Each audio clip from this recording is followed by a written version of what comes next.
নমস্কার বন্ধুরা, আমি Priyanka. Welcome back to my channel home food and tips. আজ আমি রান্না করব বিয়েবাড়ির স্টাইলের দই কাতলা। আসুন রান্নাটা শুরু করা যাক। দই কাতলা বানানোর জন্য প্রথমেই লাগবে আমাদের কাতলা মাছ। আমি এখানে 6 পিস কাতলা মাছ নিয়েছি। ভালো করে জল দিয়ে ধুয়ে নিয়ে মাছের মধ্যে কিছুটা নুন মাখিয়ে রাখতে হবে।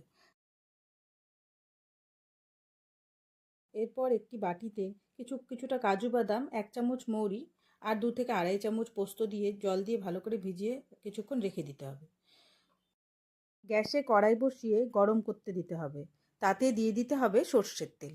তেল গরম হলে মাছগুলো হালকা আঁচে লাল করে ভেজে নিতে হবে। খুব বেশি ভাজার দরকার নেই।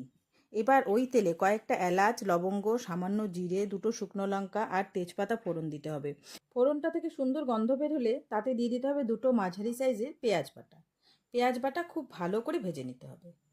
পেঁয়াজ যতক্ষণ ভাজা হচ্ছে ততক্ষণে কাজু, মৌরি আর পোস্তটা বেটে নিতে হবে। পেঁয়াজ বাটাটা ভালো করে ভাজা হয়ে গেলে তাতে দিয়ে দিতে হবে আদা, রসুন আর কাঁচা লঙ্কার বাটা।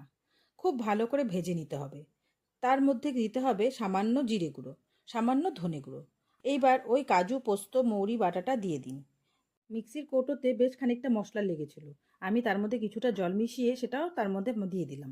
এবার ভালো করে কষিয়ে নিন। এর মধ্যে দিয়ে দিতে হবে স্বাদ মতন লবণ। তারপর তার আগে থেকে জল ঝরিয়ে রাখা ফ্যাটানো টক দইটা দিয়ে ভালো করে নাড়াচাড়া করে নিন। একটা কথা বলে রাখি, টক দই দেওয়ার পরে ভালো মতো না নাড়লে টক দইটা অনেক সময় ফেটে যেতে পারে। মশলা ভালো করে ভাজা হয়ে গেলে দিয়ে দিন জল। আমি এখানে 1 বাটি জল দিয়েছি। আপনারা কতটা গ্রেভি রাখতে চান সেই হিসেবে জল দিন। গ্রেভিটা ফুটে উঠলে তাতে দিয়ে দিন ভাজা মাছগুলো। দিয়ে ঢাকা চাপা দিয়ে দিন। রান্নাটা মোটামুটি হয়ে গেলে নামানোর আগে তাতে সামান্য ঘি ছড়িয়ে দিন।